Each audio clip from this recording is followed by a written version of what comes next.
Hello there, I just thought I would jump on and give you all an update on a few developments. So I'm going to start with this one, with the withheld official DCC radar data and Flight Explorer evidence.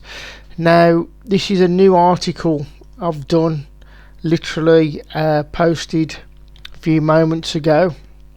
Now this evidence combines some old evidence which was to do with the MSNBC at 10:25 showing flight 175 still airborne and over Connecticut. Now this was shown at 10:25 on live TV on MSNBC. Now I've never been able to really tie down the time. I mean, some people thought, including myself, that flight 175 was still airborne over Connecticut at 10:25 because that was when it was shown on the news with the Flight Explorer. However, now we can really bring that into focus and show that this actual coordinate correlates perfectly with the DCC radar evidence. Now this evidence was withheld and it only came out under a Freedom of Information Act a few years ago, and it shows flight 175 at 13:07, which equates to 9:07 Eastern Standard Time, and it gives precise coordinates, and also it gives precise altitude, what the plane was flying at, which is 31,000 feet. So when you plot this into Google Earth, which is what many of us do and why we use Google Earth to plot a lot of these long coordinates, it tallies up with Flight Explorer's location of flight 175. So here's the World Trade Center. Flight 175 would have been coming around in this direction and hit the South Tower. Now we've got it flying past the South Tower at 31,000 feet, and it's located here over in Connecticut. So again, this is more evidence, and it's official evidence, not my opinion, showing flight 175 still airborne and over Connecticut at 9:07 when it allegedly crashed at 9:03, which is a good 4 minutes on from the alleged crash. Now the interesting thing is it was still flying at 31,000 feet and doesn't show any descending of the plane at all. So what is going on here?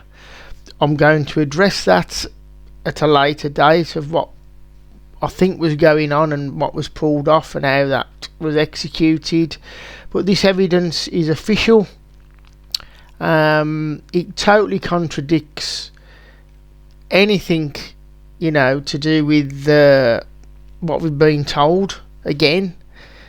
So make of that what you will. I would urge you to have a read through this. It's not too long of an article. I've tried to condense it all down so people can understand it and make sense of it. So that's recent article there to have a read of. Now I'm going to bring you on to this article which I posted yesterday. Now this is some old information. I remember that Phil Jahan spoke about at least 15 years ago, which come back into my awareness recently because of my research I've been doing into Mark Bingham, or should I say Gerald Mark Bingham, or even Gerald Kendall Bingham. Now I'm still unable to substantiate that he changed his name legally from Gerald Kendall Bingham to Mark Bingham. Now for some reason it's a whole very strange set of circumstances with Mark Bingham, which I've wrote about in other articles. The fact that he doesn't show up on the flight manifest, he wasn't assigned a seat on United 93. Now again, this is not my opinion. This is contained in the official investigation files, and they say, clearly state in those files, he wasn't assigned a seat. So logically, he wasn't going to show up on the flight manifest either, which he didn't. His name wasn't on there. So there's some really suspicious circumstances going on with this case and this story regarding Mark Bingham. Now, not to ditch anybody and go to town on him, I must say his mother didn't really present in a way I would expect of bereavement or people suffering grief. I found that highly strange, that she's smiling and happy, comes across that way. So that was a bit of a red flag. A lot of people have brought, that into focus. I didn't really mainly concentrate on that. I've been mainly concentrating on trying to establish just who this individual is, because he's going under 3 different names. So it's very, very difficult to pin down that he changed that name legally to Mark Bingham. At this point, it's looking doubtful he made the flight because of the evidence I've cited.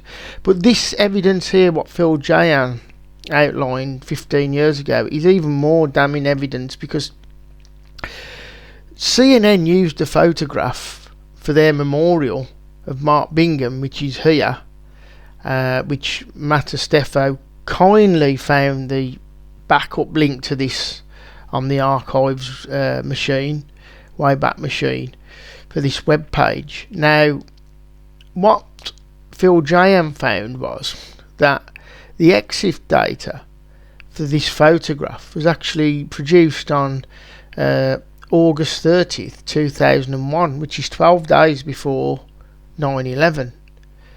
So it is very, very strange that this has been being produced, this obituary, and it's done before 9/11. Now, I put the links in here. This is a broken link. This is the original link, but Matthew Estefo of MES, Maths Easy Solutions, he's found the archived web page. So again, this is damning evidence. Now, Matt conducted his own forensic study of this quickly, and he found exactly the same results as Phil Jahan. It threw it back that it was on the 30th of August 2001. So yes, EXIF data, as they say, can be modified, but I don't see a reason why, how it would benefit to modify it to the 30th of August 2001. In fact, it would even create more suspicion, I'd have thought, and scepticism around the story to convince people.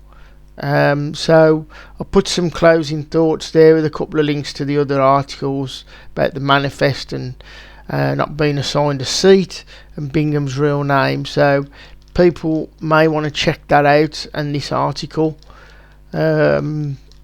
please do, because it's getting very, very strange with Mark Bingham. Then I've posted this article, and it's in relation to the 19 phone calls made from Todd Beamer's cell phone after United 93 allegedly crashed.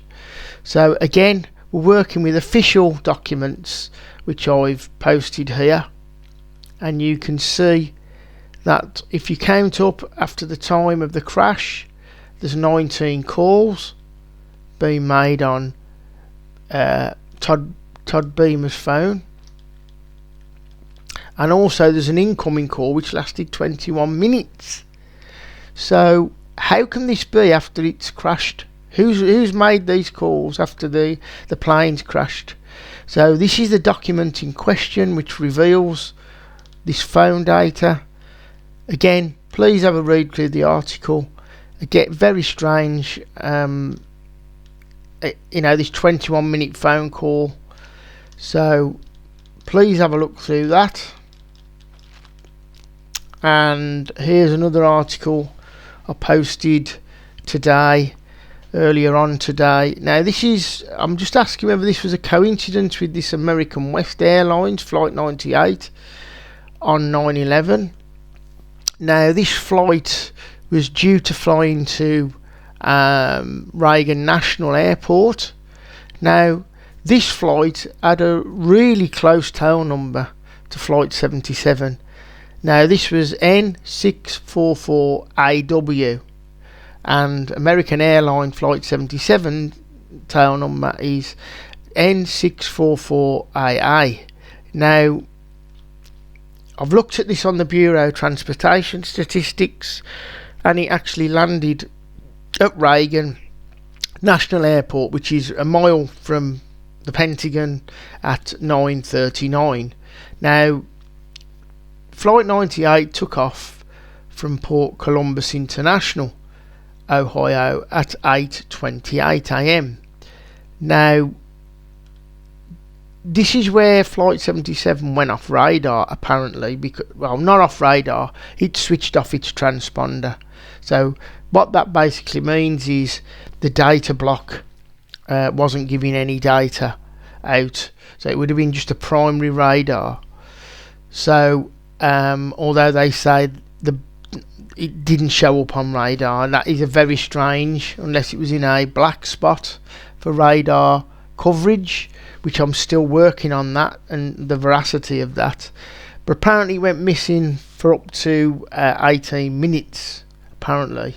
So below here I'm just showing, this is Reagan National, and here's the Pentagon, here's the impact zone. So what is going on here? Is this a coincidence that Flight 98 would be flying near the Pentagon at almost the exact same time as Flight 77? And I've just plotted it here where it took off. There we go. And this is where Flight 77 disappeared. Now this would have flown maybe towards DCA, which is Reagan National, or along these sort of flight path. Did it come round here? All I know is it landed within a couple of minutes of when, apparently, well, they say it's 9:37 when the Pentagon event happened.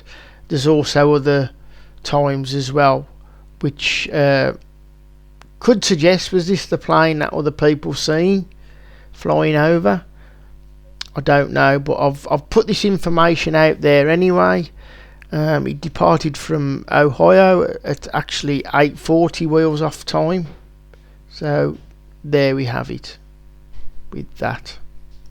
So this raises a lot of questions about that, and it's worth looking into. So as I say, there's some articles for you to follow up. Please give me a like and subscribe on my YouTube, and just give the articles a read, see what you think, leave me a comment. I'm always interested to find out other information. I don't know everything, I don't claim to know everything. I'm just someone who's interested in trying to get closer to the truth and find out what happened. So I'm going to leave you all with that, and I'll be in touch soon, and I'll give you another update hopefully soon on developments.